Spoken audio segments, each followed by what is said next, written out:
In progress. So, Mary Oliver, it doesn't have to be the blue iris. It could be weeds in a vacant lot, or a few small stones. Just pay attention. Then, patch a few words together and don't try to make them elaborate. This isn't a contest, but the doorway into thanks and a silence in which another voice may speak. It doesn't have to be the blue iris. It could be weeds in a vacant lot or a few small stones. Just pay attention, then patch a few words together and don't try to make them elaborate. This isn't a contest, but a doorway into thanks and a silence in which another voice may speak. Is that not exquisite? It doesn't have to be the blue iris. It could be weeds in a vacant lot or a few small stones. Or the sound of children playing in the other room, or the tomato plants all wilted and ready to take out, or the gray sky this morning. Just pay attention. Then patch a few words together and don't try to make them elaborate. This isn't a contest, but the doorway into thanks and a silence in which another voice may speak. Phew. That's something else.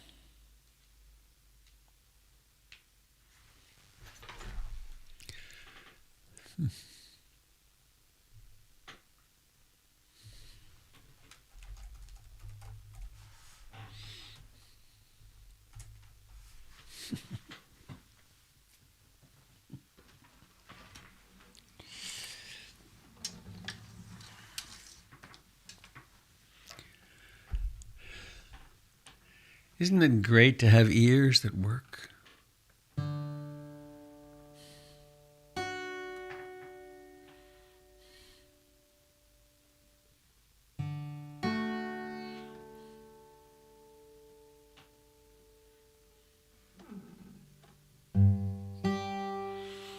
Sounds come into being.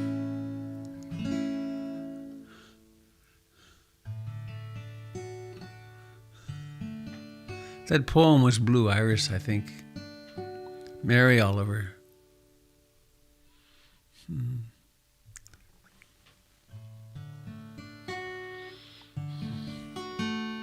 Sometimes when I'm particularly sane,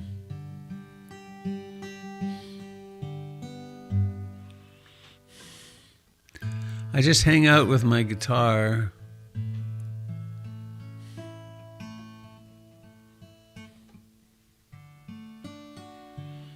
and I'm amazed with how these sounds come out of nowhere. They start, and then they live their lifetime.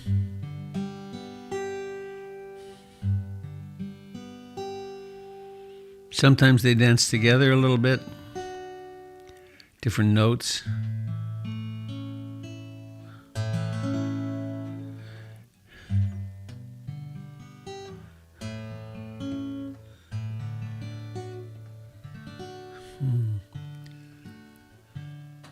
Impermanence shines at us with the brilliance of a million suns, said Ajahn Buddha Dasa. It's a miracle that we don't see it.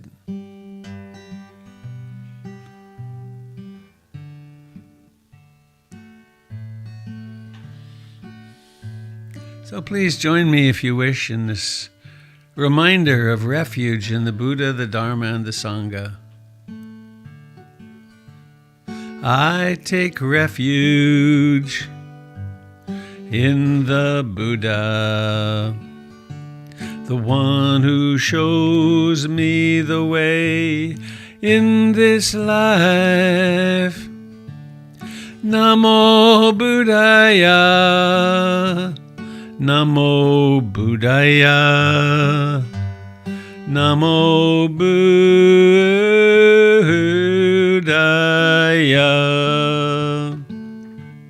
I take refuge in the Dharma, the way of understanding and love. Namo Dharmaya. Namo Dharmaya. Namo Dharmaya.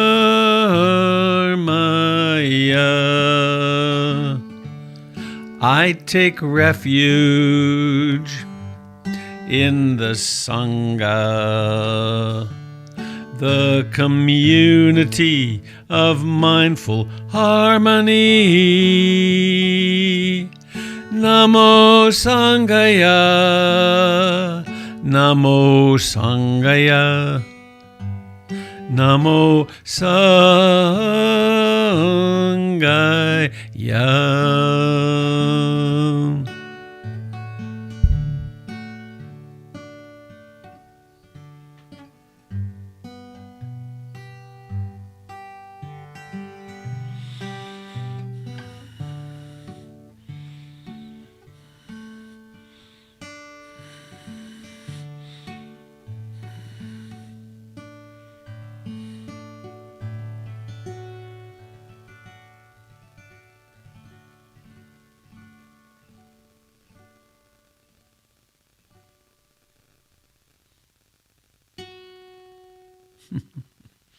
Sounds.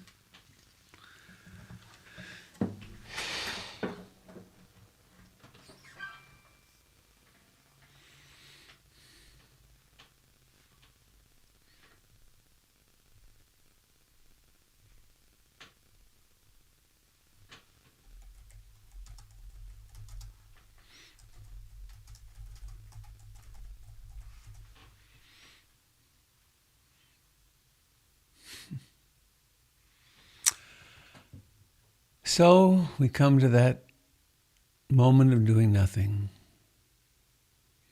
It's not really nothing, but it's not the usual thing. Sitting and practicing being present.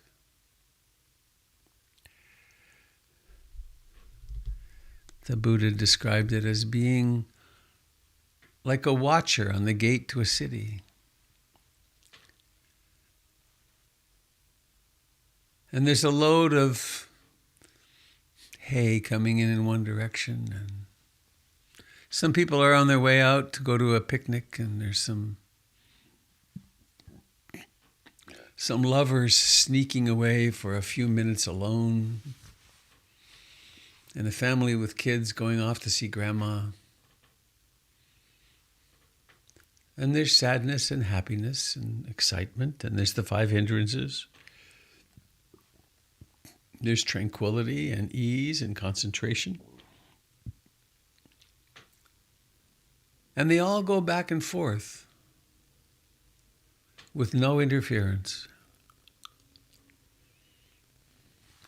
We just take this place of quiet, non-judgmental observation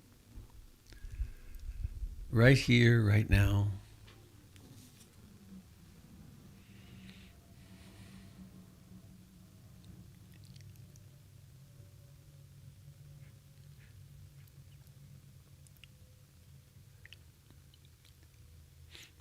Awareness and the pressure of the body against the chair.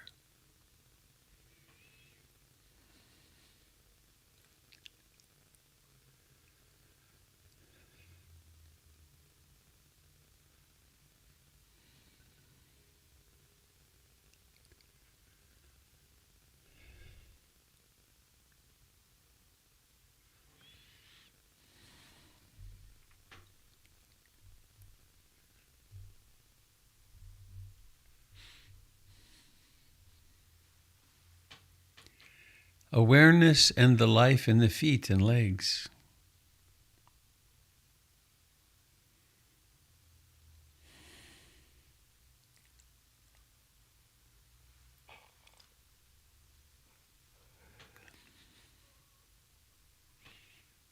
awareness of the life in the hands and fingers.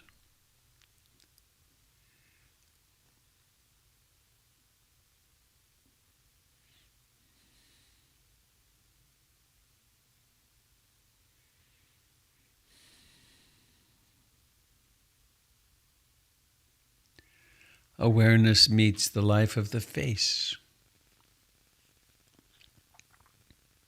the cheeks, the eyebrows,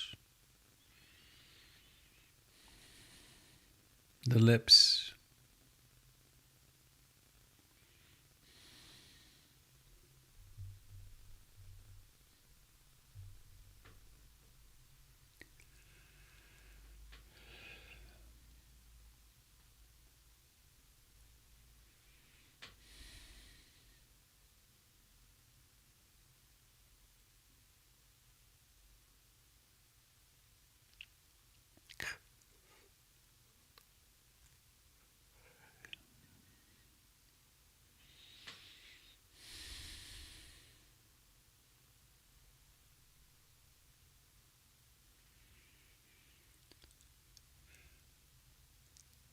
You might be able to feel the subtle sensations of the breath coming and going at the nostrils.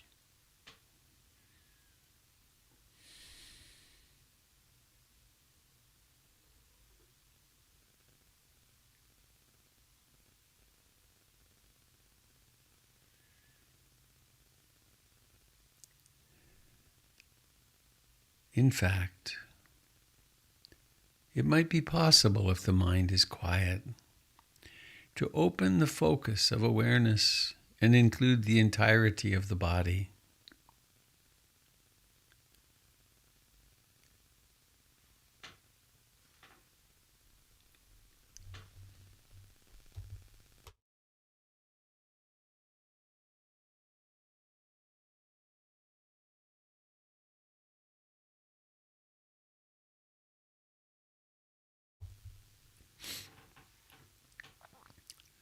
The body is life. And most mysteriously, life can be aware of itself.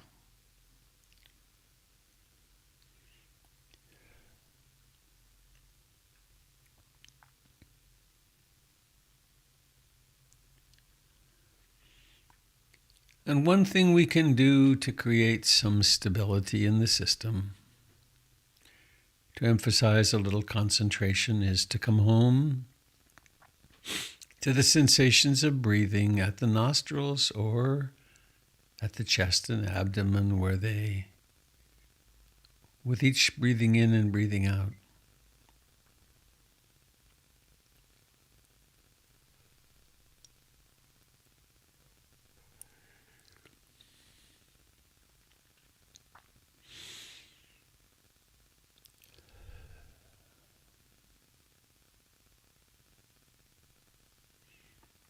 each breath has its beginning.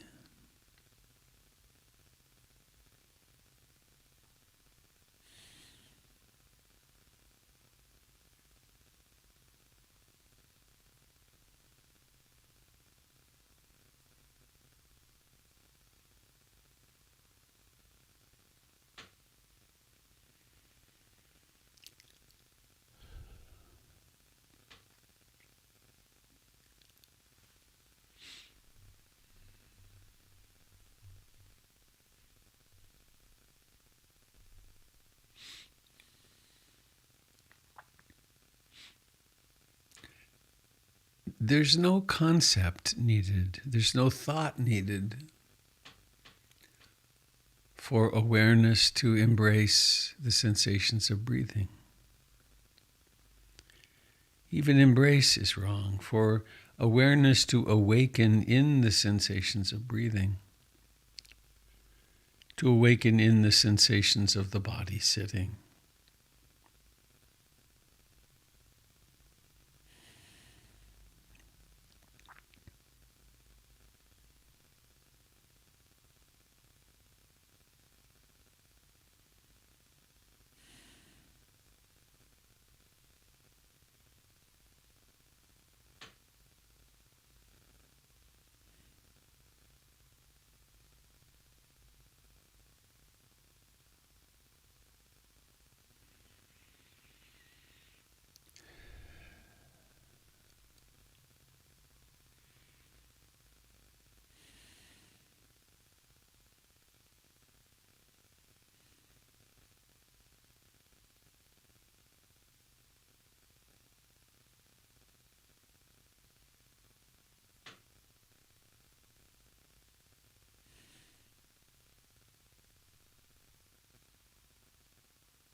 Each breath,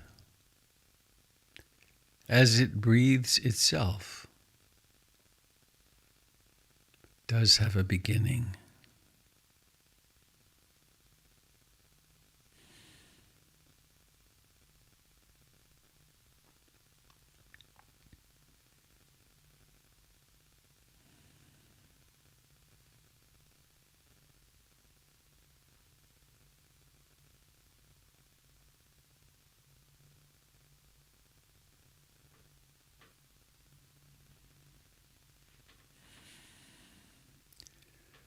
The beginning of the breath gives way to the rising of the chest and abdomen.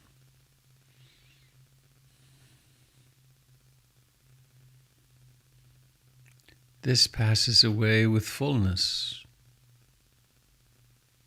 and this passes away into the decline.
As well as these close-up details of the body,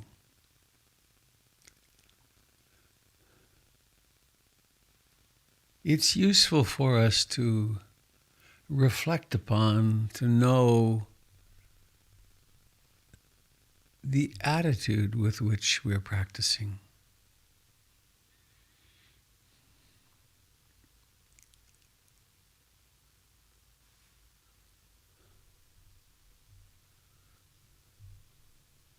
How much love is present?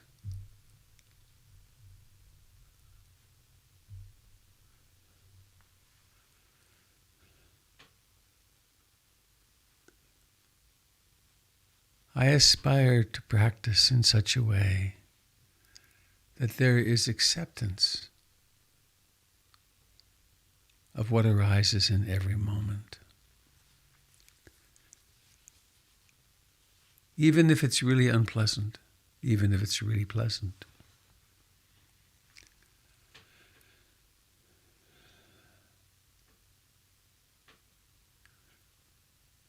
Whenever you encounter pain and suffering of any kind,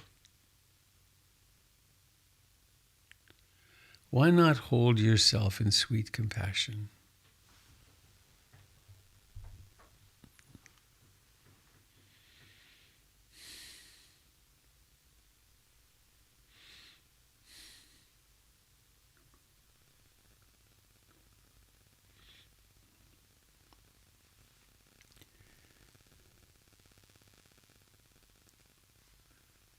Many years ago on a retreat with Stephen Levine and Andrea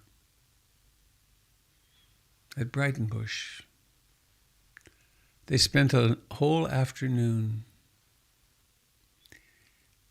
Each of them took a place at the far side of the meadow, and a rope was put on the ground about 20 feet from them in a circle around them. And people lined up, and they went to Stephen and confessed things to him that they'd never told anybody. And they went to Andrea, and she held them. There was a lot of crying.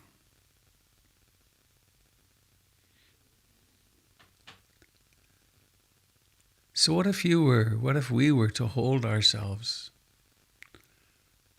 And the way she framed it was that she became the Divine Mother. She became she who hears the cries of the world.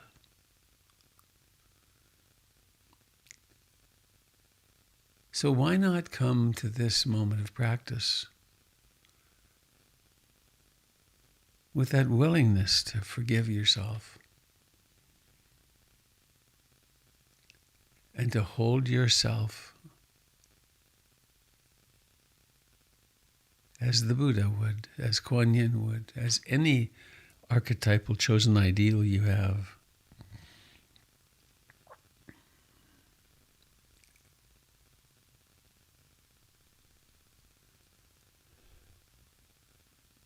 And in this way, the meditation becomes not about getting somewhere, not about controlling the mind, but about resting in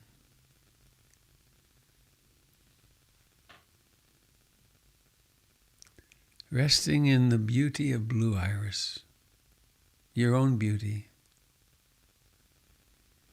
exactly as you are right now.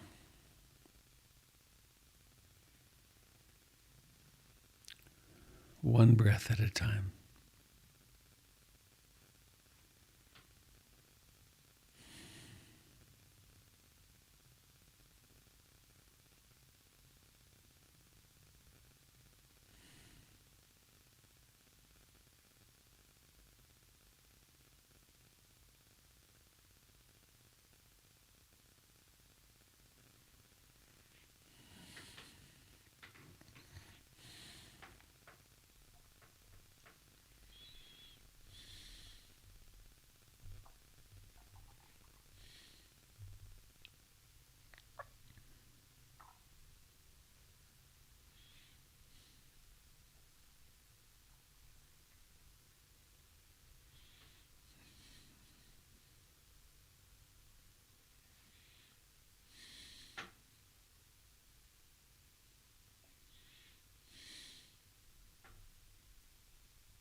It seems a little strange to say, but this moment is exactly as it is.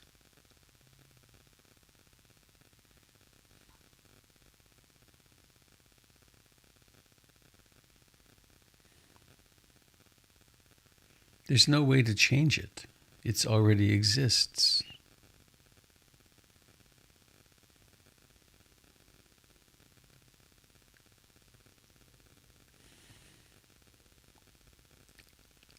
And so we awaken to this in-breathing and out-breathing.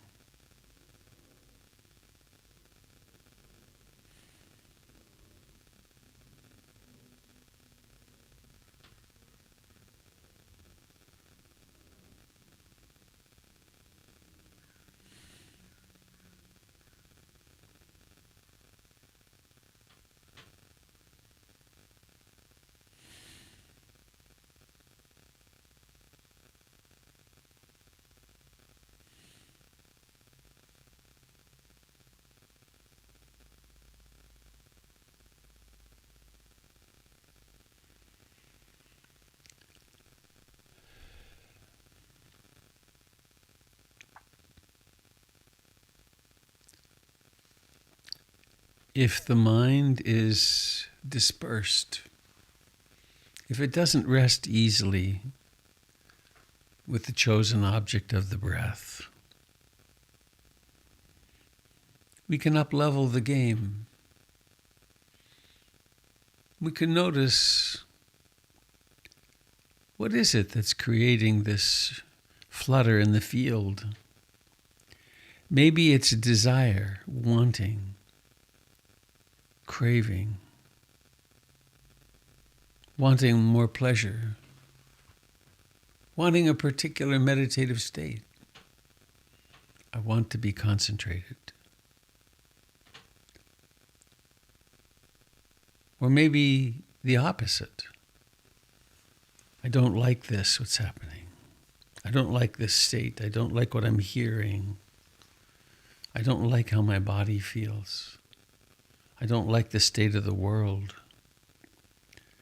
Aversion, hatred, disliking, the second of the 5 hindrances. Or restlessness, agitation, worry, remorse. Very distinct states of consciousness. Or sleepy dullness, sloth and torpor.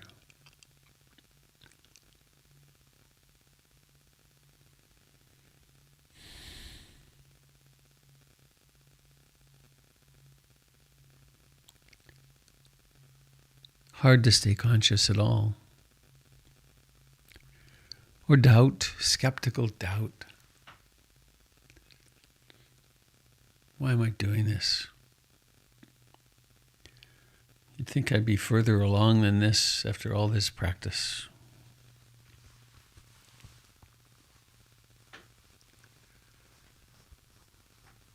Noticing these for what they are. Mind states. They are not personal.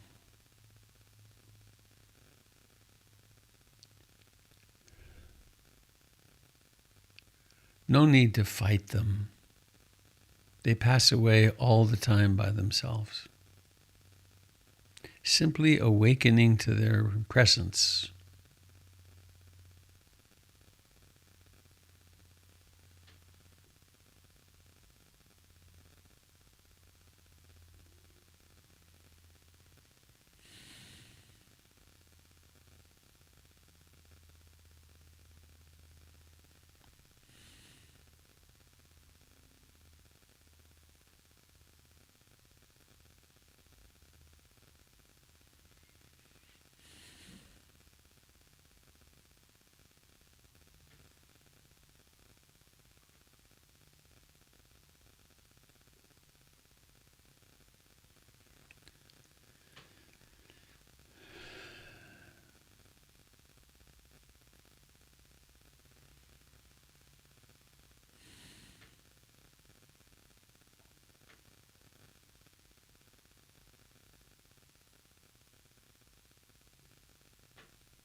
May this time of meditation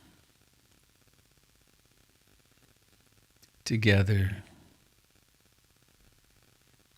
be of great benefit to ourselves, to each other,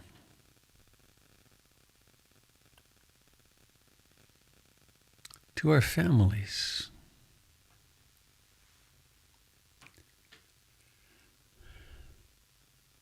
to our siblings and children and parents, step-parents,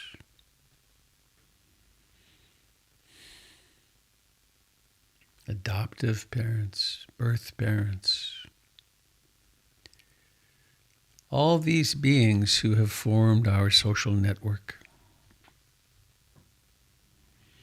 May they share in the merits of our practice.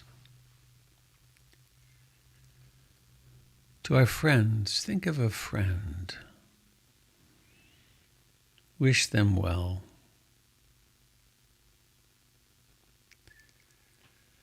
May all the psychological and spiritual and emotional benefits that I receive from this practice be shared with my friend.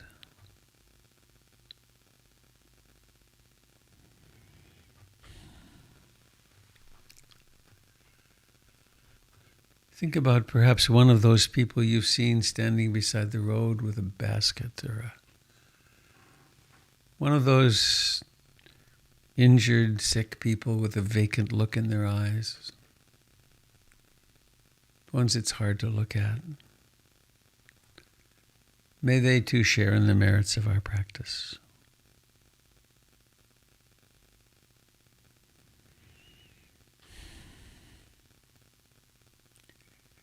And we can go on to any number of categories.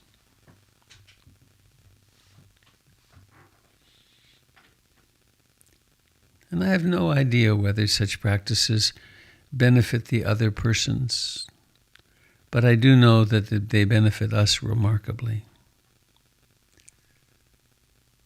As we open to our oneness, we open to our interbeing with all of life.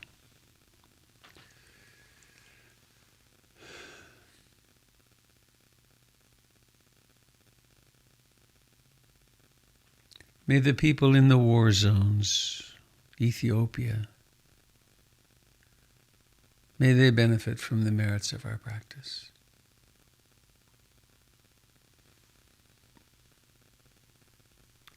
May all the prisoners in all the prisons, it's a lot of people on the planet, may they too benefit from the merits of our practice.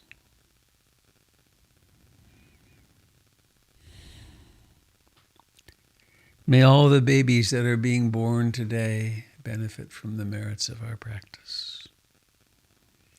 Right now, there's a baby breathing its first breath.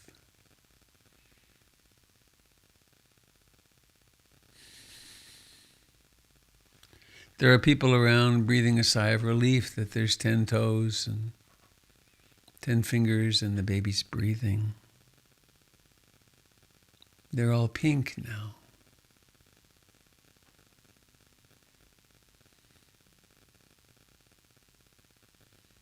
May those who are dying today share in the merits of our practice. Right now, and now, and now, someone is breathing their last breath.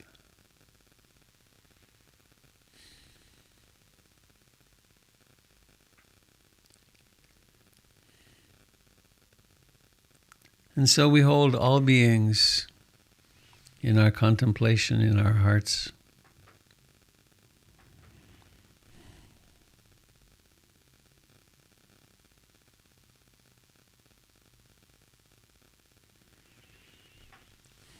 And please come home particularly to yourself, to your own body.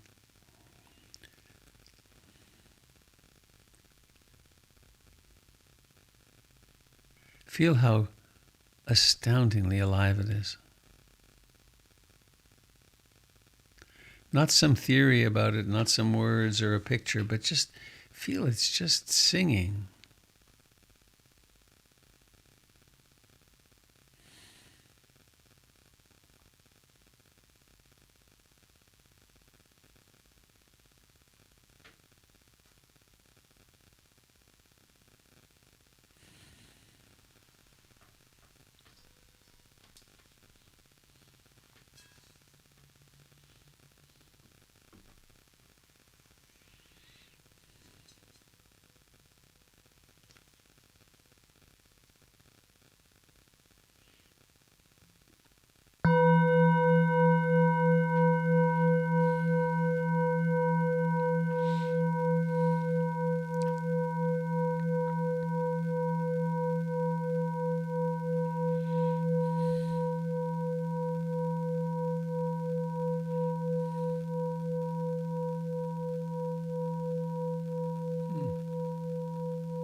The holes, hang on, gotta close this off.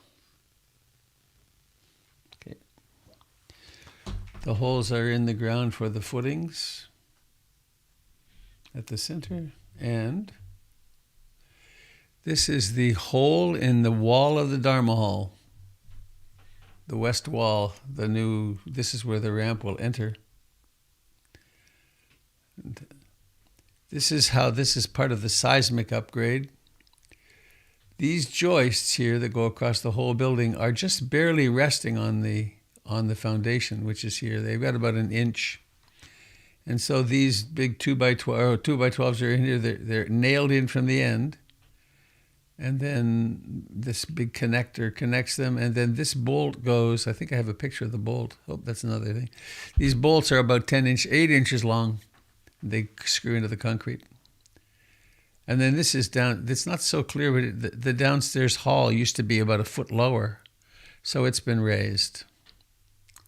And I think that's all I have, yeah. You're not transferring over quite right. So big stuff happening. It's quite exciting. We are being Zoom bombed from Germany. I'm just gonna. Hello, Frank. Hey, I can't hear. Hello, my friend, my Dharma brother. So nice to see you, hear your voice. And wow, the pictures you just showed. Ooh, this is a major building work. Oh, it's I didn't big. know. Oh, I yeah. didn't know they had to go so far. I mean, destroy first to heal and better afterwards. Mm-hmm. Big stuff. Whew. Yeah, it's huge. Yeah. Here's the front entrance. I can show that. Will this go? Yeah. This is from the front door. Remember the, oh, here, I got to minimize your remove spotlight. So the old doors are gone. The doors, there you go. There's the entrance to the Dharma Hall inside. Yes. Completely gone. And now it's going to be much bigger. And a metal door, a fire door, and all that good business. So it's huge. Well, it should be huge for $1 million. No, for $600,000, it should be a big project. Thank you to Ron NATO and Ann NATO and everyone at BIMC who has contributed. So onwards, nice to see you. Do you have a blessing for us from Germany?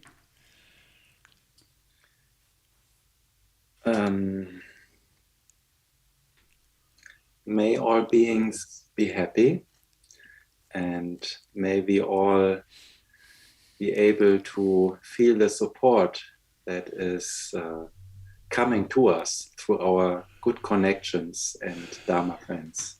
Always. In this moment now, it's easy because we are together, but may we remember it also in times when we are, on our path alone in the world.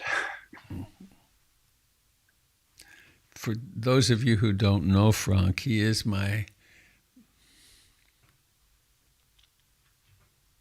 interesting.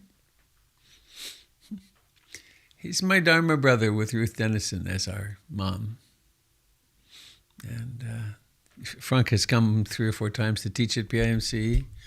And I'm going to join him in Germany next summer, 2022, to teach a retreat at a retreat center that Ruth Dennison founded there.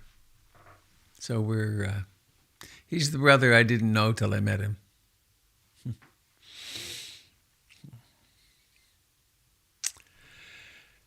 Let me see, is there anything else? Is there anything we should announce, Jim? Candle, I saw Candle here.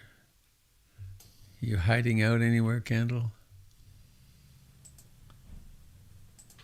Oh, there she is. I see her. She's here. She may not come. I am hiding out. Hi. You want to announce anything, my dear, of you? Good. Hang on, let me. I have an iPad that I'm using, and so I'm going to be very fuzzy. My bear. Oh yeah. Oh, you look particularly blurry, but I can tell I'm it's you. particularly blurry, so I'll take the video away. Okay. Um, yeah, tonight, first and third Sundays. So this is one of those. 6:30 to 8:30. Insight and Metta. It's always lovely to have folks join, whoever comes. I might talk about the eight worldly winds, but I'm also thinking about working with agitation and the emotions. Kendall, you're moving the iPad or something. There's a lot of static. It's crunching. All right, Yeah. I'll try to hold it still. So I don't know about the subject. It might be the eight worldly winds, or it may be working with agitation. But whatever it is, we'll have insight practice together and loving kindness and compassion. And that's 6:30 tonight. 6:30 tonight. But you need to go to the website to find the link. Zoom link in the calendar, in the Google Calendar. Thank you for that. You're welcome. Nice to see you this morning. You too. And everybody else.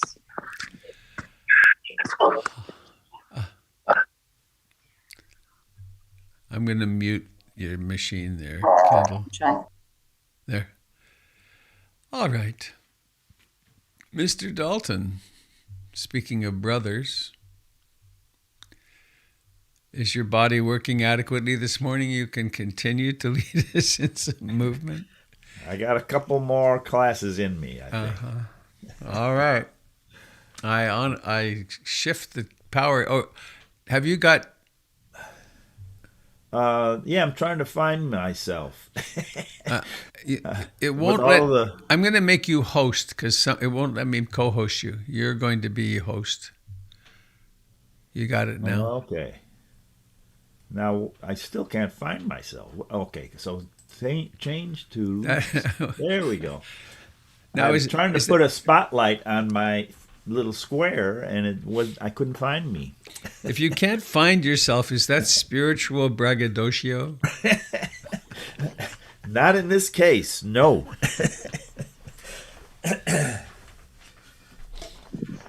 All right. I'm going to adjust the camera a little bit. And yes, now I can see my figure in the middle of a screen. I can tell how much of my legs are showing. So maybe I'll adjust one more time.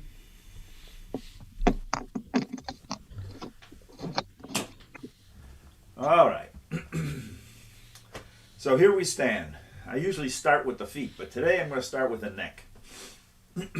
Drop your chin and just move over to one side, to the other shoulder, back and forth slowly, and just notice sensations. How many Buddhist ligaments does it take to move a chin across from one shoulder to the other? Sensations firing off, guiding ligaments, tendons, muscles, adjusting the bones in the neck. Sensations all through the neck and the shoulders and the jaw, lifting the chin, releasing it down, lifting the chin. Each step is impermanent, but all together they create a feeling. Is it a positive feeling? A negative feeling? Neutral?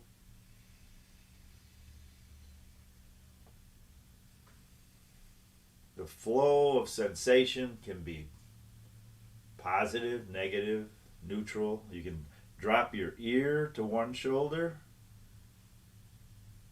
What's the feeling there when you switch to the other side, dropping the other ear? Ow, that is not pleasant. I slept funny. That's what people say. It's not funny at all. It's unpleasant. This side is fine for me. But when I drop this ear, there's a resistance. Breathing into the resistance. We don't have to fight. Let's just be friends. All right. Let's lift our hands and open our palms to the sky. I'll stand a little bit sideways, and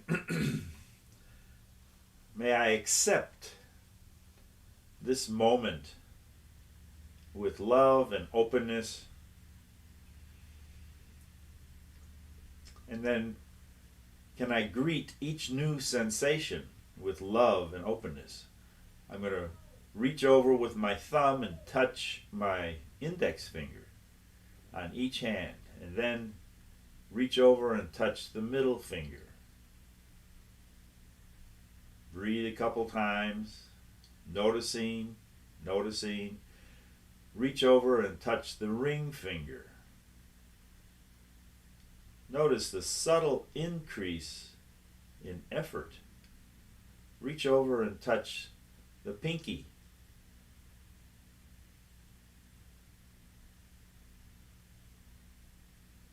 It doesn't seem like it, but there's a lot more distance between the thumb and the pinky on the tips of our fingers. Come back to the ring finger being touched by the thumb.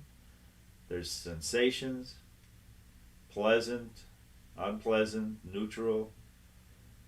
Middle finger, awareness, dropping into the sensation of simple touch. Now the index finger. More or less pleasant, more or less unpleasant. Switch back to the pinky. And then the index. Quite a bit of difference. Now, taking this position of thumb to index finger, straighten your arms with the palms forward. Feel the sensations. Then face the palms inward towards the legs. Feel the sensations. Awareness of touch and a gesture that's held by all of the tendons and ligaments and muscles in the arms. Now face the palm backwards on each side. Maybe I'll stand closer. All right, so now my palm is no longer facing forward, it's facing backward. And then I'm going to twist it a little more in the same direction, and then release back to neutral where my palm's facing backward, then twist away. This is a way of kind of wringing out the toxicity and the tension that we hold in our wrists, in our hands, our lower arms. And sometimes it develops into carpal tunnel. So we just drop our hands, touch our thumb and finger together, and then twist to a point of a little bit of discomfort. Don't go into real agitation or irritation, but just a little bit of stress. And then back, turning, coming back. And then pushing back and really twisting just a few times will really wring out the toxins that build up from the tension in our hands being, used in repetitive motion. A toxin builds up. I don't know that it's one toxin, but some toxin builds up, and then we can kind of wring it out. Okay, then open the hands and let them float up, release down, floating up, releasing down. Now we're going to add the toes. Go up on the toes and lift the arms, and then come down. Whoa. So that works the sense of balance and the strength in the instep and the ankles. This is part of the Shibashi form. Can't remember what number it is, but it's quite a ways in, near the end actually. But it relaxes the shoulders because you're not using a lot of energy. You're soaring like a crane, but you are working your legs. You're lifting the heels off the floor. And then when you come to stillness,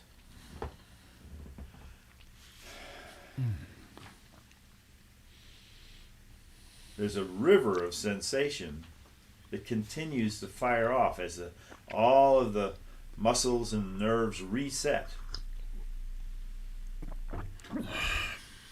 We had a certain flow of energy that was pleasant or unpleasant, maybe neutral. And now we're standing with the least amount of movement. The ribs are expanding. There's other supportive movements to our breathing, but it's just a minimal movement. But awareness settles onto the body as the center of attention.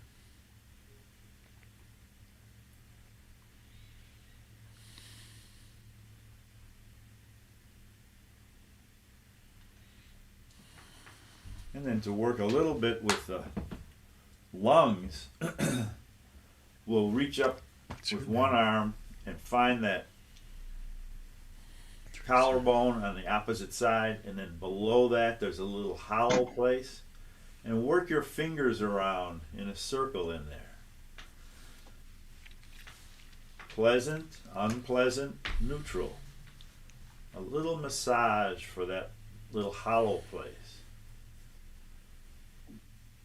Then after a few moments of that rotating massage, relax both hands and notice where the predominant sensations are in the body now. Reach up with the other hand, find the collarbone, work around till you can find that hollow place, and maybe this will feel different. Your dominant hand may be working 10, 15, 20% harder all day long because you're doing everything with it. So it may be different from left to right, depending upon which is your dominant hand. If you're ambidextrous, it might feel just even. But a few more rotations around in the hollow, and then relax the arms and do a scan. Bringing attention to the predominant sensation. Maybe there's more than one strong sensation. Then down to the feet. Can you feel the earth greeting the earth? The earth element in this body connecting with the earth element of the planet. There's sensations in the heels, down the outer edge of the sole of the foot, into the toes. There's sensations in the ankle,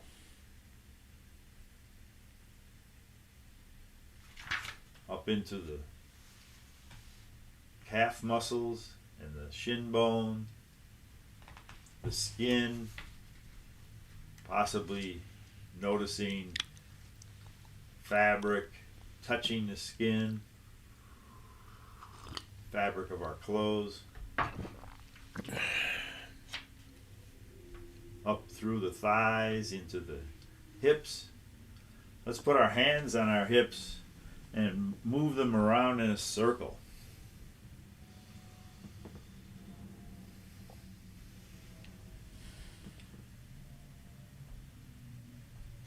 Sensations front and back and side. Go the other way. In geometry, we talk about 360 degrees in a circle. How many nerves are firing off as we go in a circle? A lot more than 360.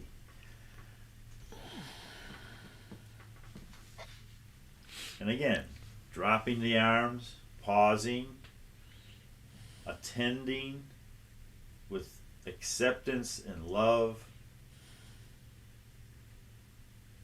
to this river of sensation in a standing form.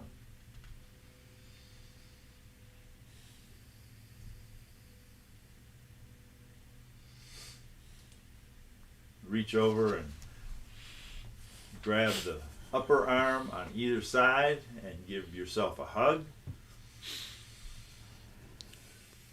Take a couple of full breaths, lifting the arms with the power of the breath.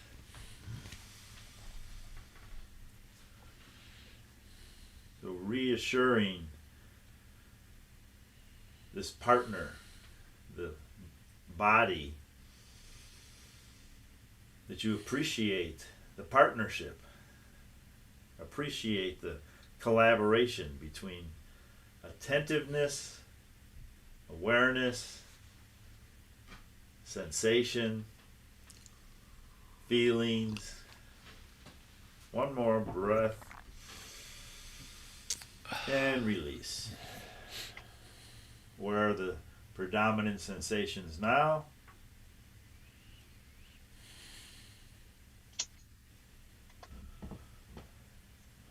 We sink and reach out to the side, overhead, relax the wrist and let the palms face the earth and just sink like a leaf falling off of a tree in October. How many times is that going to happen today?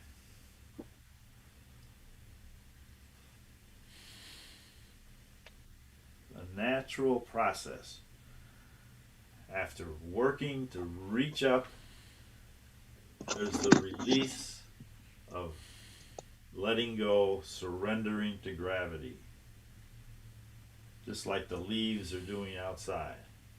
The natural enjoyment of impermanence. We make the intention to lift. It starts happening and then releasing. Intend to lift, operationalize it, intend to release, and it happens. One more time.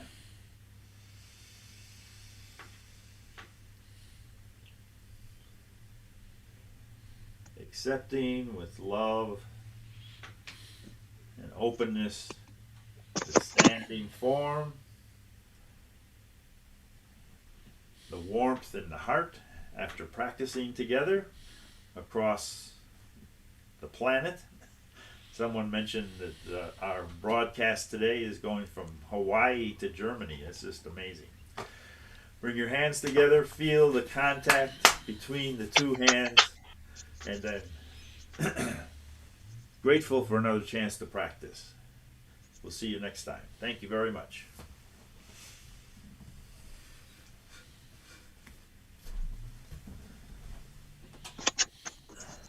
Where do I want to be?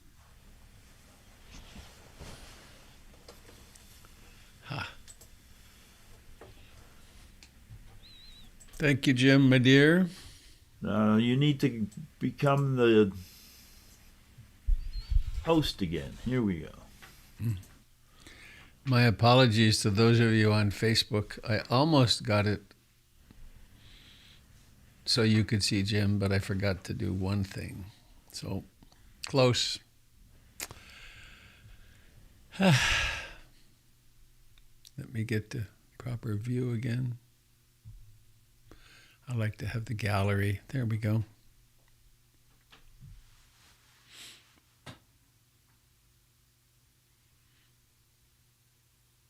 Hello, Avi.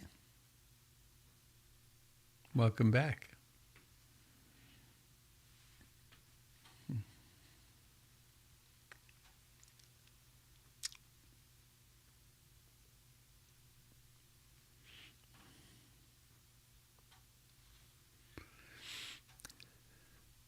Kendall and I are participating in some really terrific diversity and equity training, belongingness training.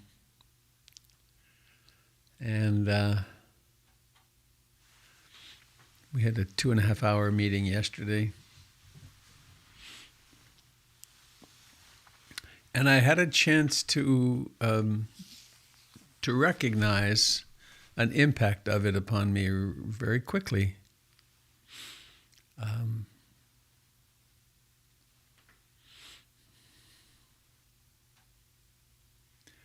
In order to be truly welcoming,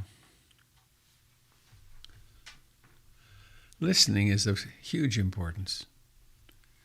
And being curious about everyone's experience. And being willing to surrender one's tightly fixed views. And I had an opportunity yesterday. I got a call from a member of the community that I really appreciated, that she was willing to. I don't think she's here. I see several of you I haven't seen in quite some time. Anyway, with some feedback. And that was that when I was talking with such enthusiasm about the way we're going to make PIMC a sophisticated, easy-to-use, hybrid teaching environment, it reminded her that for a long time, she was coming to PIMC and she didn't even know we were broadcasting the Sunday broadcasts. It just never registered. And then she stayed home sick. And she saw that, oh my goodness, not only were we broadcasting it, but that at times the camera would come back and would zoom in on someone. And I know we talked about that at various times. And I said, if you don't ever want to be on the broadcast, all you have to do is sit in the back half of the room. But there was more to her personal sharing. But what it brought to mind was, how do I say this?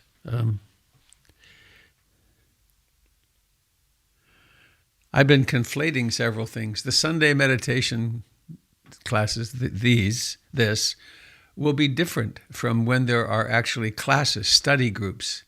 And in the study groups is when I'm thinking we would have the people on Zoom and the people in the room be able to see each other because we're in a class.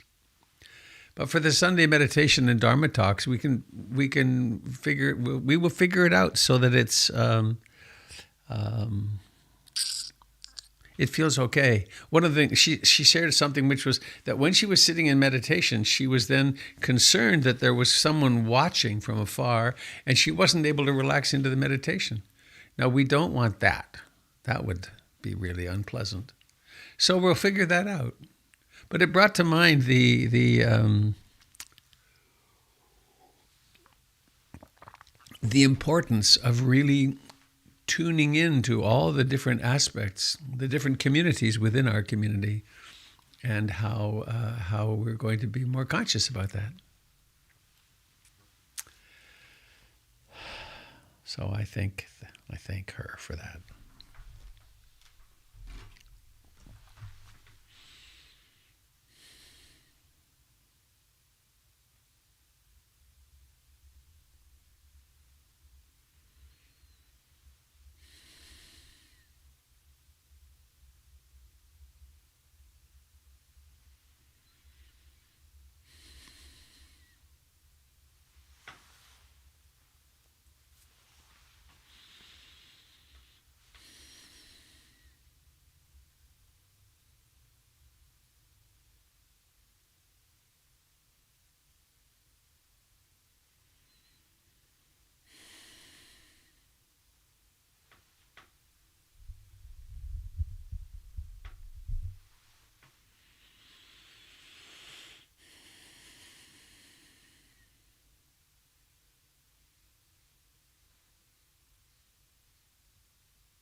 Sitting and breathing.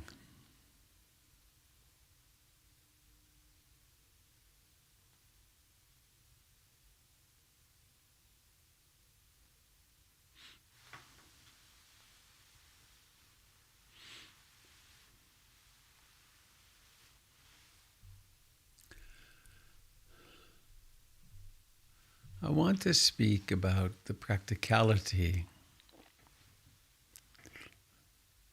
the exquisite beauty, actually, of living in the present moment. I want to go back to that poem. Oh, I turned off my iPad. I've got it on my phone.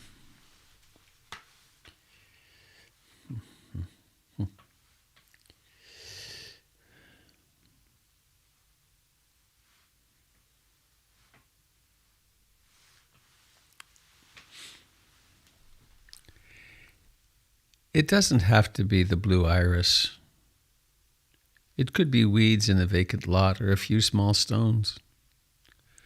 Just pay attention, then patch a few words together and don't try to make them elaborate. This isn't a contest, but the doorway into thanks and a silence in which another voice may speak.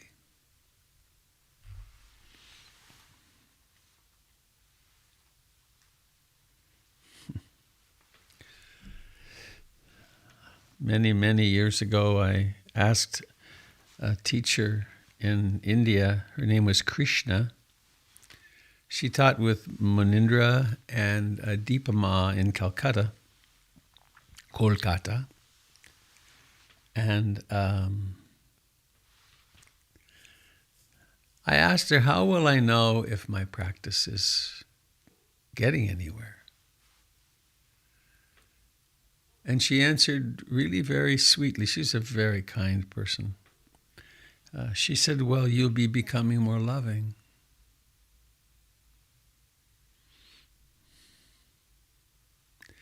She and Manindraji came to the States some years after that, and I had a chance to assist them with a retreat in Canada. And a large retreat, about 120 people anyway. And in one of her times that she was pretty shy. She didn't do Dharma talks much, but in one of her talks, she was sitting in the front of the room and she was speaking about she was doing lots of interviews with individuals. And the thing that was striking her about the West was how lonely everybody is. She actually wept in front of the group. She said, there's so much loneliness. Now, of course, in India, there's the extended family, and there's this, it's the opposite of loneliness sometimes. But that's not what I wanted to talk about. It was this thing that she said that will you become more loving. And there's another dimension of it that I think this poem speaks to that I wanted to touch on today, which is that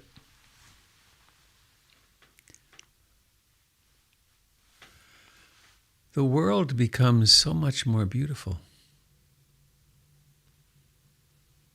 Whether it's stones in a vacant lot or the blue iris or the sun shimmering on the ocean or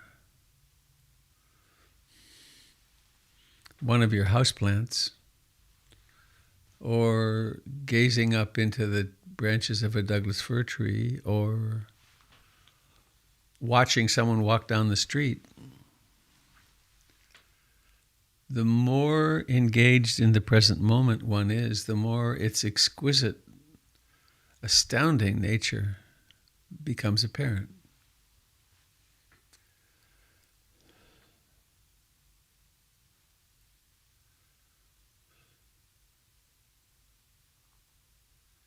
If we just stop for a moment,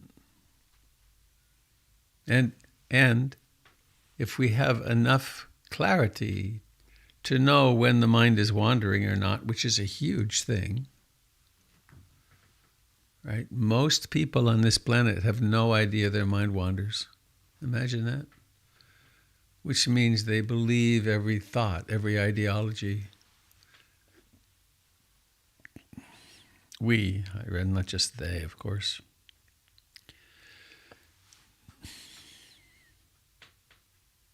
So I wanted to read this little letter that I got, and I have permission from the author to share it with you.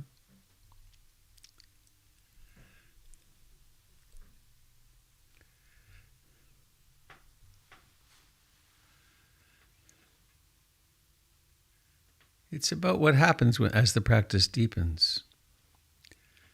My life is changed by this practice, and I can't express how grateful this mind is.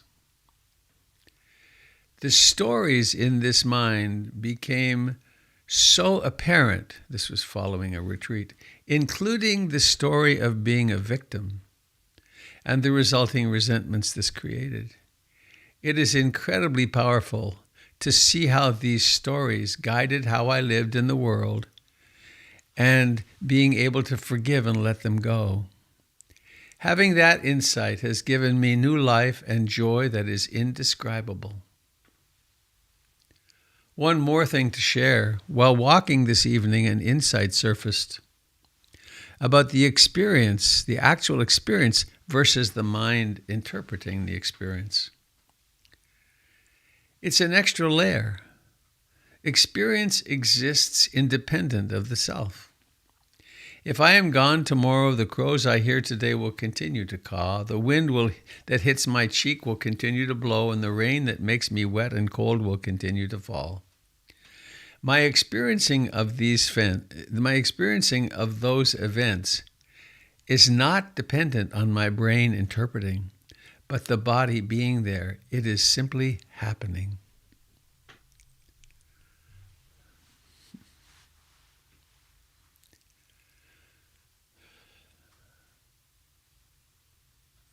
This is a close parallel to my experience not so long ago of discovering that my life, right here in my backyard actually, looking up into the trees and the mind very quiet, and then some reflections of my life occurring, and then it became really obvious, very apparent, that there was a little asterisk that with each memory came, well, it was okay, but my life's been great, but there's been this problem, but there's always been something wrong, but. And a quality of poor me. It's hard. Life's hard. And then a realization occurred with, of course life's hard. It's dukkha every single moment. And it's disappointing. In fact, I probably shouldn't say this publicly, but I'm finding it very comforting for myself.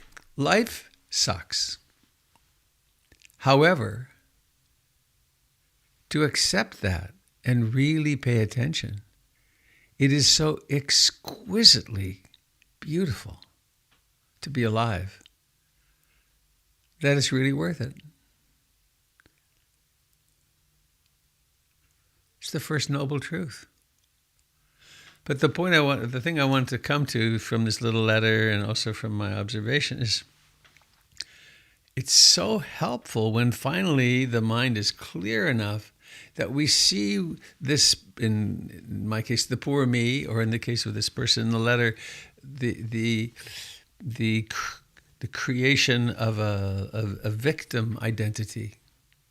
That these bad things happened, and I didn't know how to deal with it at the time. I was overwhelmed, and then we can create this whole way of being in the world, which is reactive rather than actually being in the world. So we get a filter between us and the world.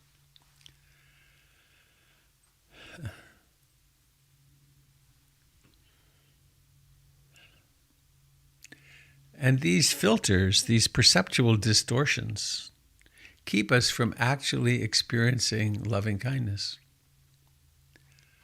Right? In loving kindness, there's room for everything.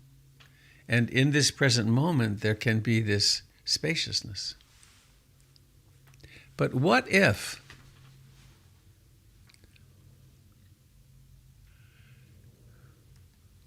we're holding resentments about ourselves in the past or about other people?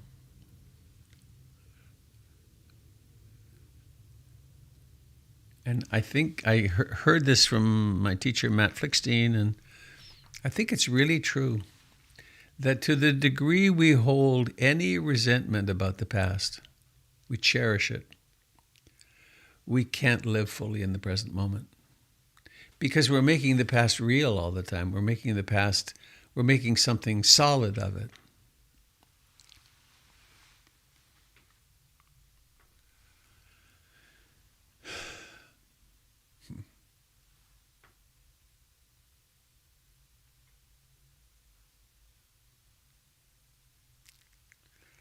I worked in residential drug and alcohol treatment, addictions treatment, for several years back, a long time ago, I guess. My kids were small, so it is a long time ago. But I know that one of the processes that were very much a part of it was a 3-month program, mostly for doctors. And very early in the program, each person got to work with one of the individual therapists on a resentment process. What resentments are you carrying? Because to be holding resentments is really a profound trigger for not being able to continue one's recovery.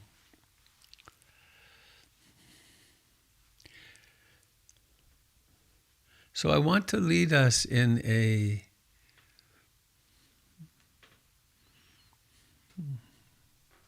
forgiveness practice. And to do that, I guess there's a couple of understandings that are really important. Forgiving does not mean forgetting. Forgiving means dropping your end of the rope. Forgiving means recognizing the past is really over. And it's not our responsibility to punish someone who harmed us. It's their responsibility to come to terms with it, to deal with their karmic destiny from that. Forgiving does not mean that we will allow a person back into our life or that we will ever have contact with them. Forgiving means, and there's a beautiful book called Forgive for Good by Fred Luskin. In which he says, part of his definition is, forgiveness is the practice of accepting that the past is over and then living happily in the present moment. Forgiveness is about living happily now.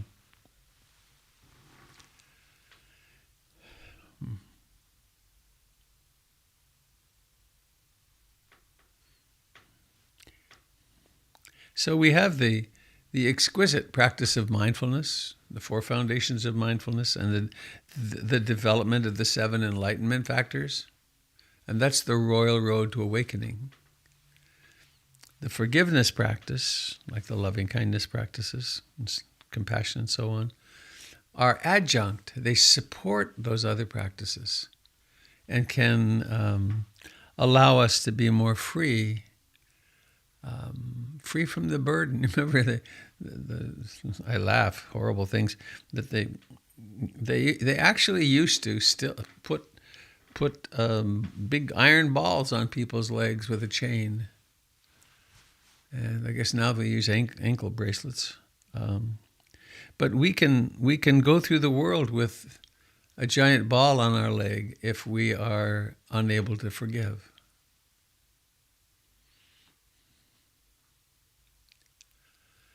So,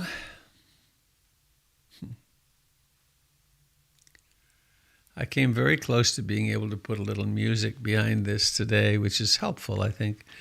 But if I do that on Facebook and YouTube, it will be blocked. So I'm investigating a way of getting some other music to do this with. But anyway, we are the music. The silence can be the music. So please, friends, my friends, my dear Dharma companions,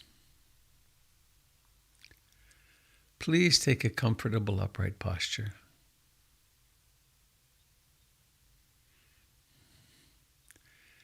Nothing strained, okay?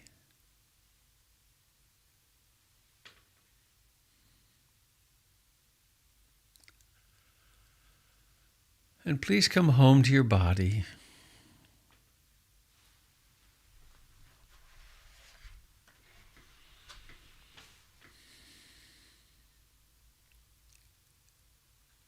Feel the aliveness of this moment.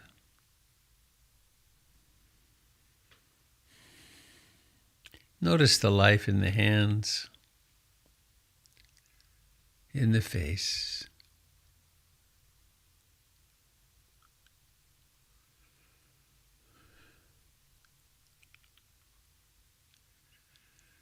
This is where you are right now, in this body, in this time and place.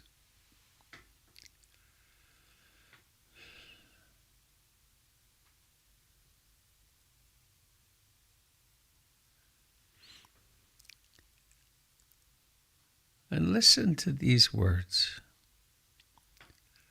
The past is a class of thoughts.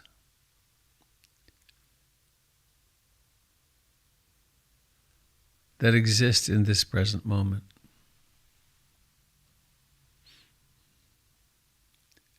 The past is over.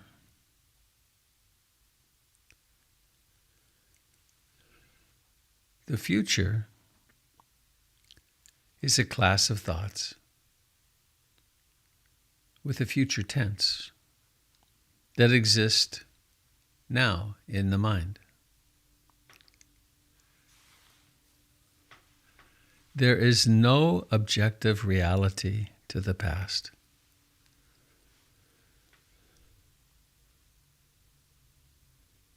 There is no objective reality to the future. All that we have ever is now.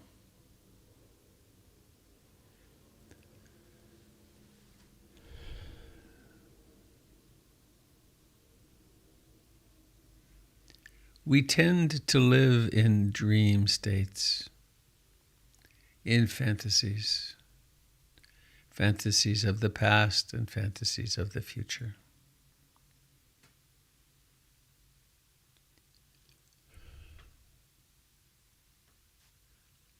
When we become able to connect with, to inhabit the present moment.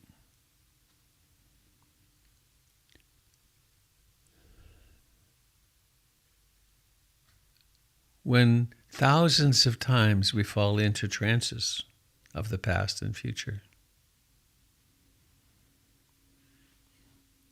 Maybe hundreds of times during one meditation session.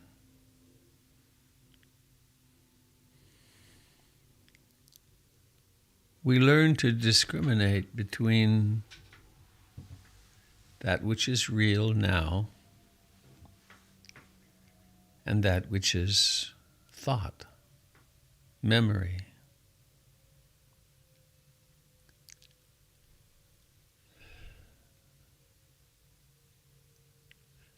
So with deep roots into the present moment,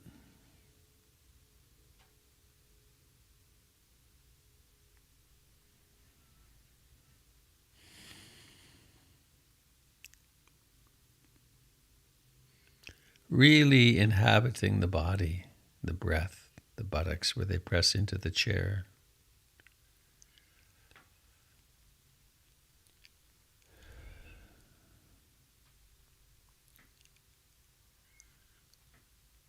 One of the anchors that keeps us from being here is any resentment or unforgiveness we have towards ourselves.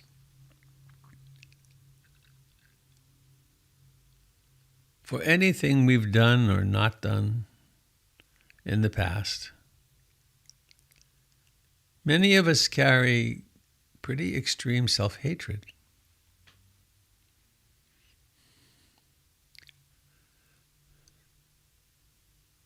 And think of, just rationally, how strange it is to hold self-hatred or resentment toward oneself.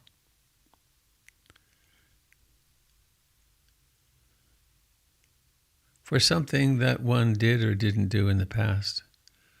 Could be years ago.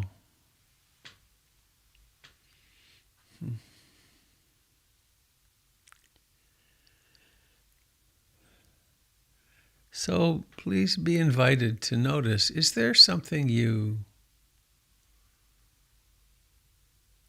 judge yourself over that happened in the past? Are there, quote, mistakes that you made? Did you harm yourself or another or others? Perhaps through greed, hatred, and ignorance.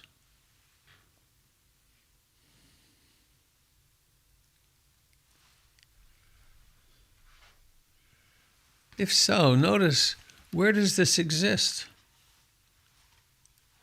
It exists in memory.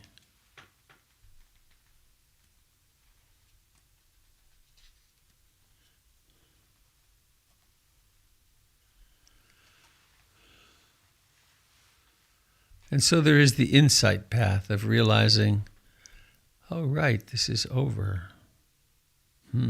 All that exists is now. But we can also use our intention.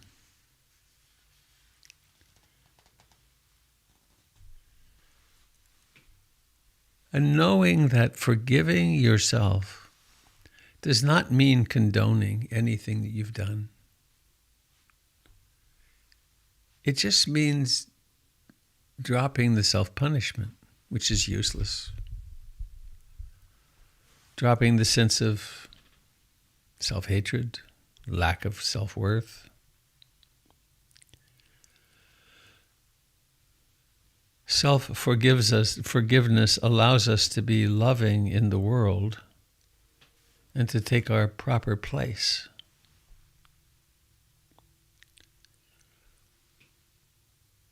So call yourself by name and try saying this.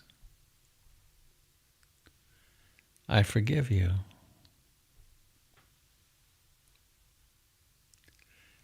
I forgive you for the hurtful things you've said to others.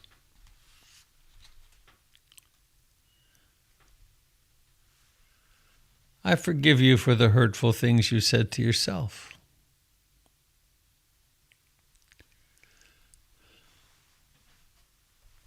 I forgive you for all the lies you've ever told.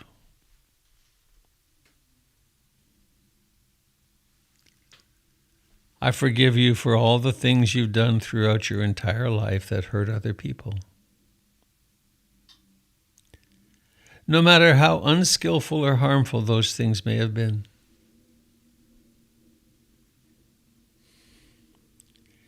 Using your name, I forgive you for not taking a stand and for letting others mistreat you.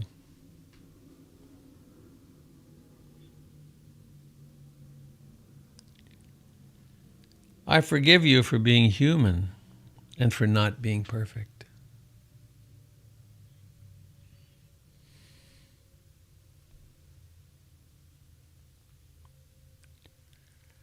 Let your heart open to yourself just a little bit more as you offer this one final thought of forgiveness. Call yourself by name once again and say, I forgive you.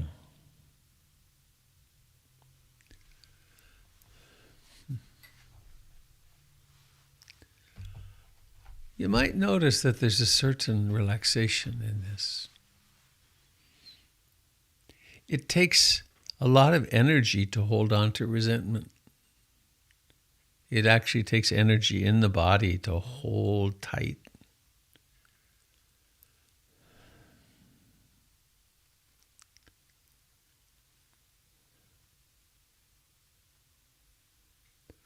And remembering, forgiving doesn't mean forgetting.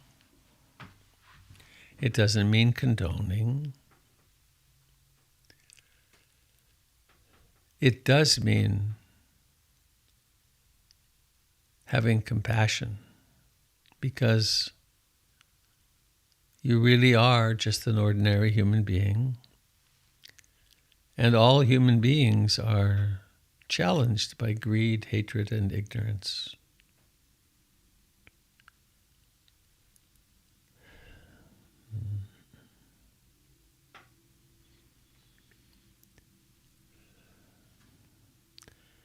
And this, of course, is just an opening of a doorway.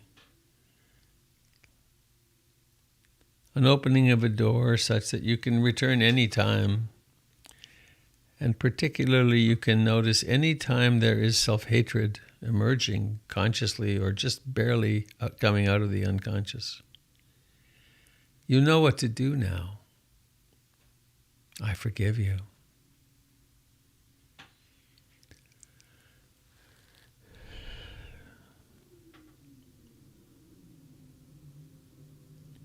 Freeing up the energy of old resentments towards yourself.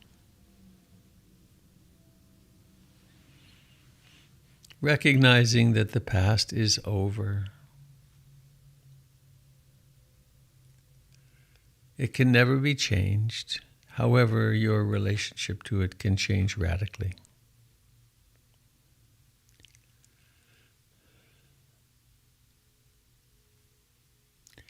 And there's another class of resentments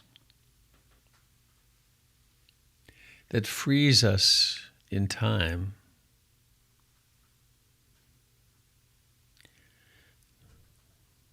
And that comes out of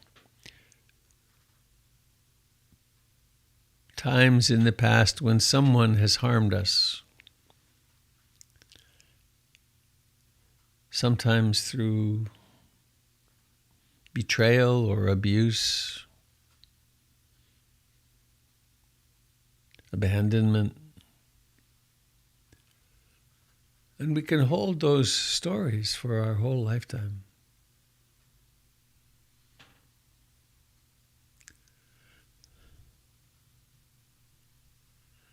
And so there's a very simple way to practice with this, which is to imagine. To imagine that you are sitting in a very safe place. Maybe it's your meditation spot. Maybe it's a spot in the mountains or at the beach, in the woods.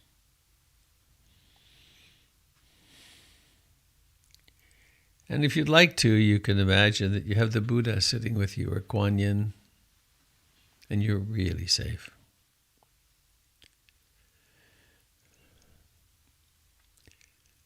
And imagine that there is a chair sitting across from you, or a seat of some kind.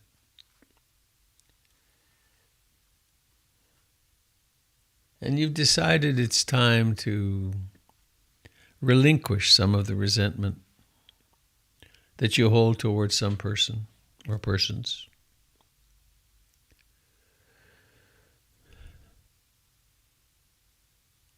And imagining that somewhere across from you there's a gate or a door or a portal.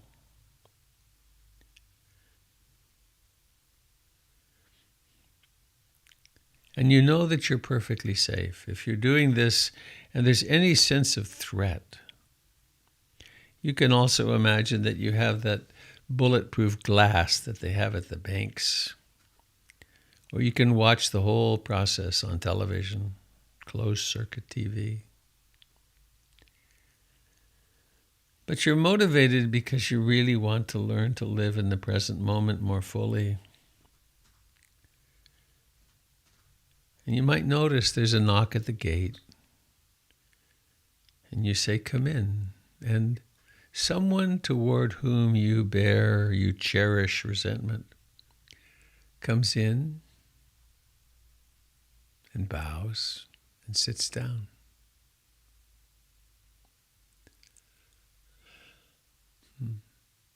Notice how you feel. And maybe sitting in silence is plenty.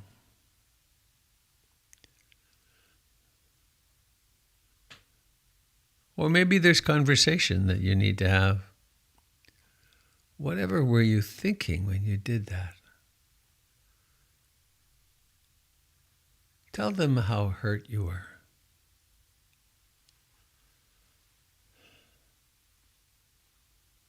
Tell them how many times you've thought about that hurt and how it's affected your life.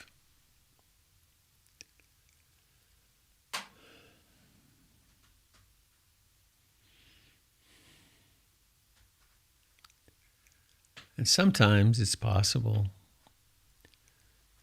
that this person will have developed remarkable communication skills and compassion, and be able to say something like, "I am so sorry.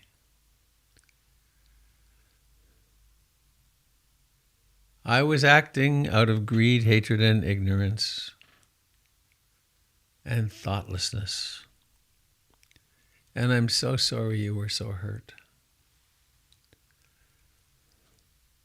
And maybe they can't say that. Maybe they just stay silent. But you know that you're safe in your boundaries. And so for your own sake,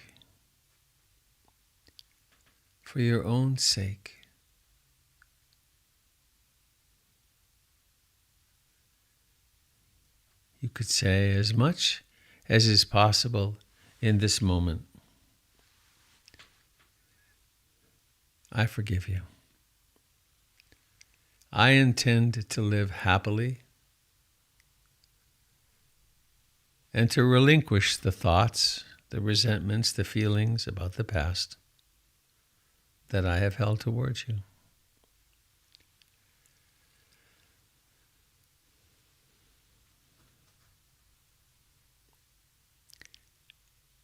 And sometimes there's a real shift. Other times it may take repetition, or it might take until the second dream tonight or tomorrow night before the realization really sinks in that I no longer have to hold this resentment. I no longer even have to think about that old experience, because it's over. It's over, and I am relinquishing my clinging to it.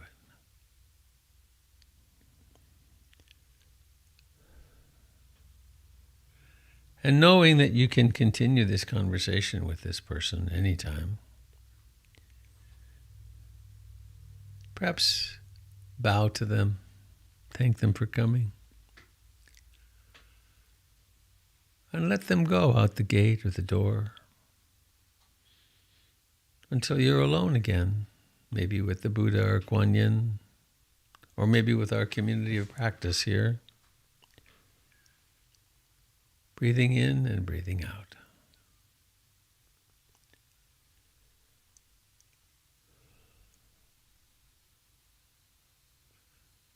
One of Ruth Dennison's parting greetings was, Dalink, delight in the beauty of your being.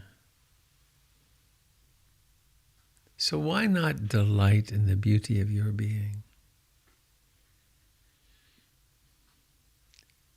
You don't need to hold resentments.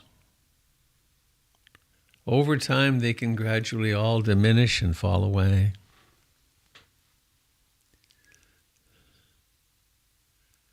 And then when your eyes fall on the blue iris, or the stones in the vacant lot,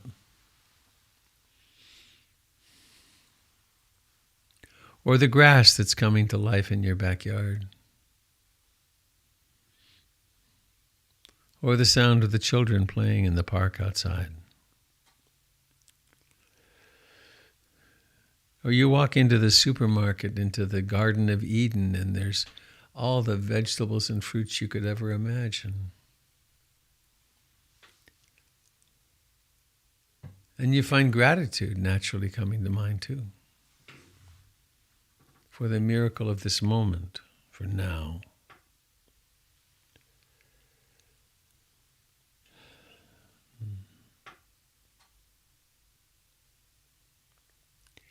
Nothing is worth holding on to. No resentment is worth holding on to. It's not a skillful way to set boundaries. Better to let go of the resentment and live in loving kindness and compassion and just have a really well-developed boundary. So you're safe.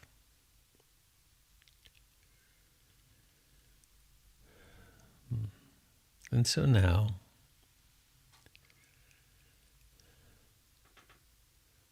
really dropping into the aliveness of this body.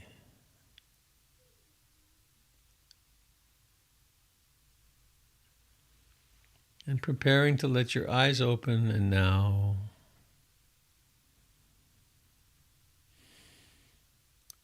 letting them open and seeing with the eyes of great kindness.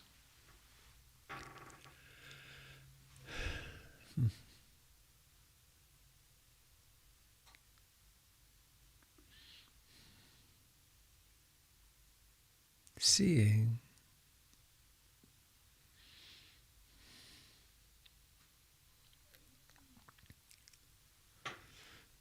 A long, long time ago, I had an idea of how wonderful it would be if we all had balloons over our head like they have in the comics. And the balloons revealed exactly what we were thinking. You know, there'd be some embarrassment at first, probably. But then we would see, oh my gosh, this person is carrying that pain. This one has that trauma from early childhood. Oh, look, this one is struggling with illness, or this one's planning a trip to move her mother from the other side of the country to a memory care here. I find when I do that, I just melt. How could we not? How could we not? My goodness, time flies.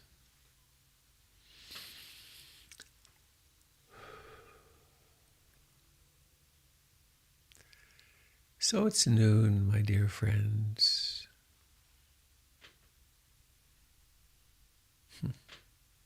I love how people pop into being again. Hi, Trina. Boop. You just materialized. sort of. So let's, yeah. You can probably tailor these simple guided meditations to your own needs. The essence of it is to remember that there's only now, and it just isn't wasting the time. It isn't worth wasting the time and energy on old resentments. Robert, A hi, voice. it's Eileen. Hello, Eileen. Hi, I wanted to respond to the meditation and what you were saying, etc. And I'm just going to say this at this moment, and I guess at any moment in this, I'm not triggered, but for me and perhaps other people, I can't speak for other people, but I can speak for perhaps a category of people. That was pretty triggering. And let me just say really simply why. Everything you said is, I kept saying yes and.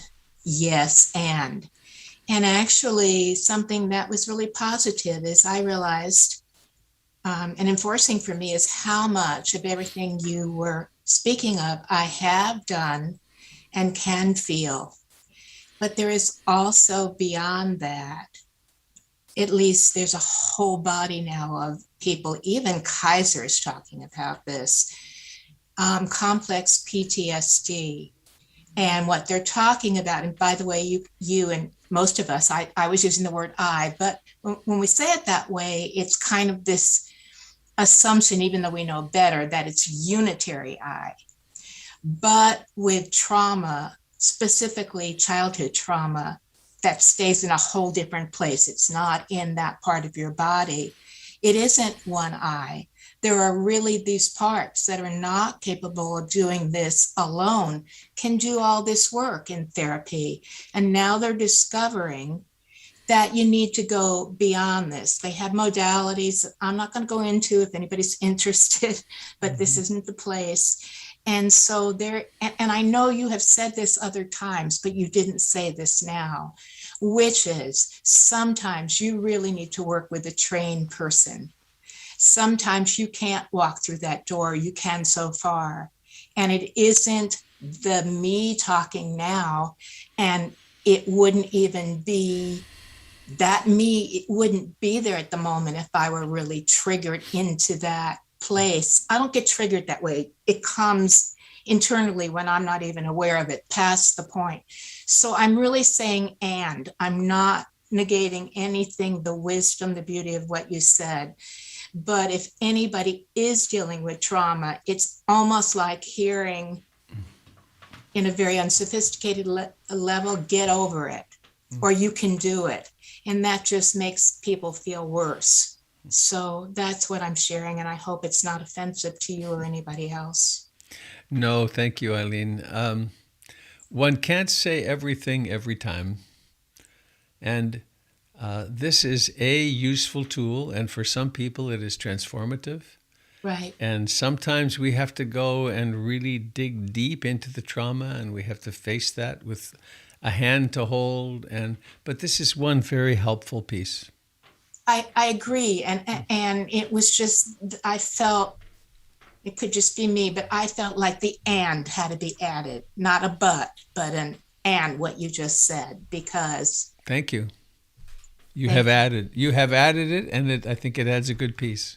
Okay, thank you. Thanks, Eileen. Robert, I have a question. Jai. Quick one. Hi. I'm wondering I'm amazed at how deeply I was touched on the self-forgiving part, or the self-hatred, self-forgiving. And I'm wondering if that, as you were sharing it with us, did that come from someplace that you could give us a link to? Because I'd like to record it and play it back in my meditation. No. Okay. However, it exists on YouTube and Facebook right now. And you can go there and listen again and write it or vary it from there. That's perfect. It's been scarily, it's all recorded. Yeah. Well, that's very helpful. So Yeah. thanks a lot. I appreciate that. And again, I can't.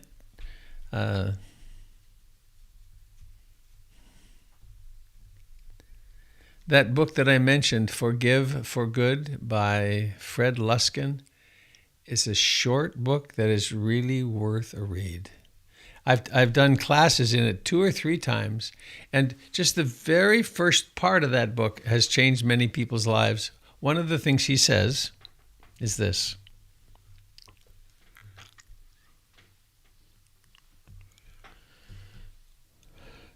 when something happens in our lives which overwhelms our capacity to metabolize it, meaning if the stressor is more than we can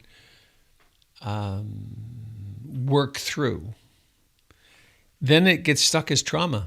It gets literally stuck in the body. And here's for instance, an example.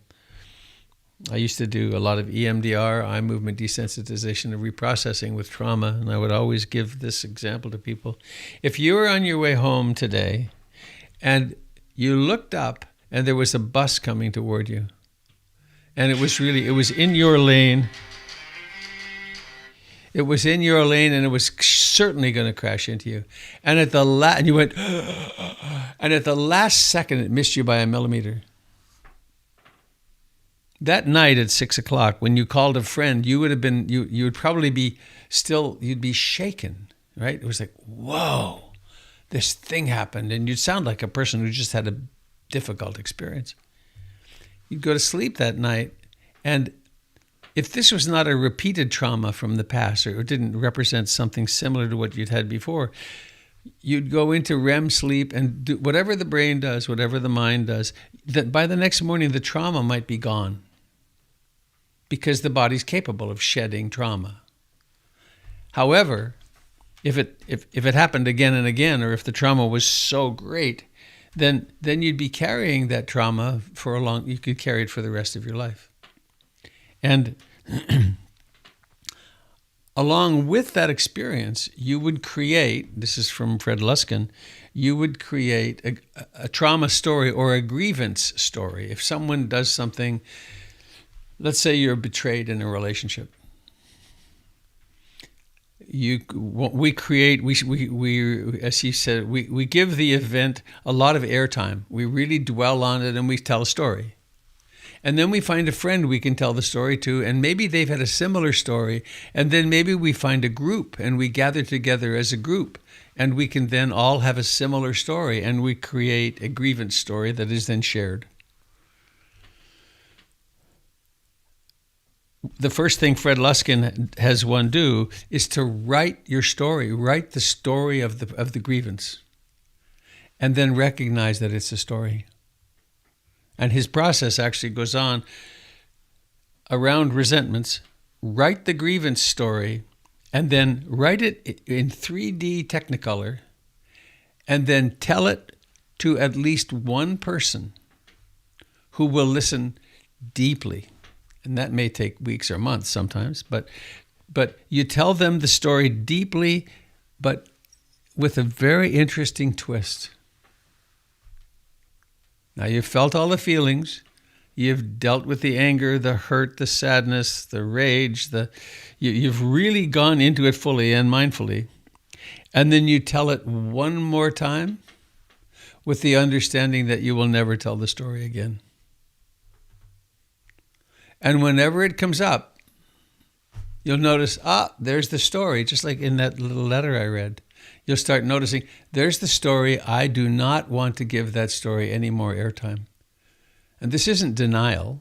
You've been fully into it.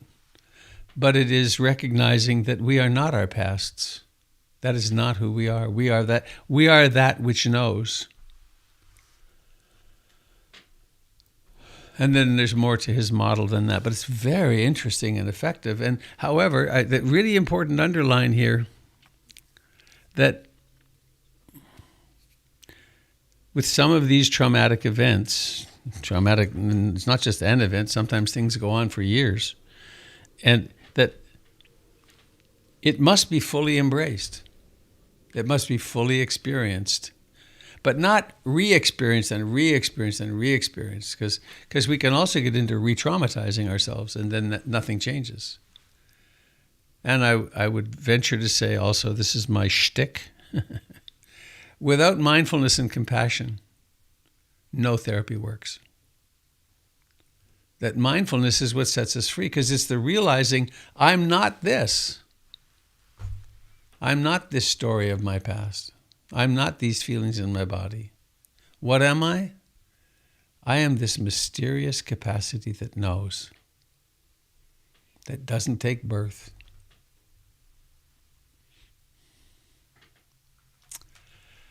So, and maybe we have time for one more comment if there is. Can I just finish my question then? Please, yes. I'm sorry, I lost you. Good. Oh yeah, no, I'm right with you. But on the Luskin book, I'm assuming it also focuses on self-forgiveness. Yes. Okay. It's the same process. Yeah. Uh-huh. Okay. Thank you. I mean, just think of it. In my moments of clarity, I hardly know you, Jai, but it's very difficult to believe you've done anything unforgivable in your life. But we have those things, right? And isn't that crazy? Why would I now I don't know, sometimes the way the human mind works is just, it's so strange to me that we would hate ourselves for something we did 20 years ago or 30 years ago. Or my former mother-in-law, Joan, I can say this because she's long gone now. We had a marvelous relationship. When she was five, I think, her 2-year-old sister ran into traffic and was killed. She, my mother-in-law, had not been tasked with taking care of the little one. I mean, she's 5. But she somehow took it in that it was her fault. And she had self-hatred about that, mostly unconscious, until she was in her late 70s. And then in her late 70s, she was doing some wonderful inner work. And she came to realize that was there, and that it had held her back from feeling good about herself and from fully being alive her whole life. And then she got remarkably free of it. But it's a long time to hold on to something that wasn't even her fault. It's different for me, and I think I am no different than most anybody else or many other people. It's just the self-standard that I hold myself to without even realizing it when I'm not mindful all the time. And then when I tune into it, it's like, wow, how unkind. That's the place I want to work. I see. Yeah. Well, I bet you can really work with that very effectively. Thank you. Thank you. We might as well love ourselves. You know, we're going to be gone before we know it. So why not live loving ourselves?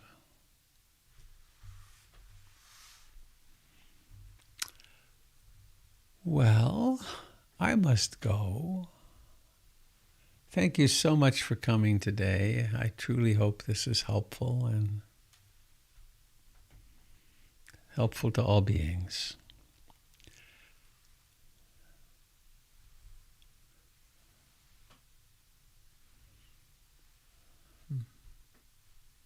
Oh, there's Molly. Are you excited, sweetheart? Yep. Well, here, let me make you bring to the spotlight. You can bounce up and down, can't you? That's pretty interesting. There you are. Would you like to lead us in May All Beings Be Happy? Look at that wiggle. My gosh. You drive your mother crazy sometimes with that wiggling. No, she doesn't. Oh, good. All right, you want to lead us? Whenever you're ready. May All beings be happy. May all beings be happy. May all beings be happy. Sadhu, sadhu, sadhu. Yay!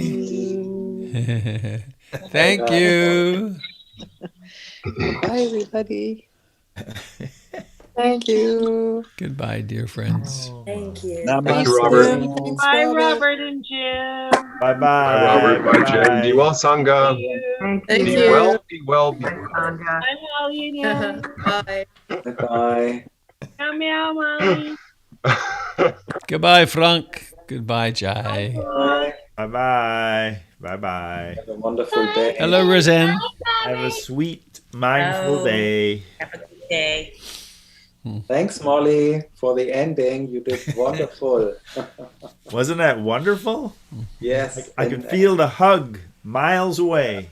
Oh, yes. Oh, nice. Let's talk soon, Frank. Yes. Okay. I gotta get to the gym. Thank Go you, for it. Eileen. Bye bye. Bye bye.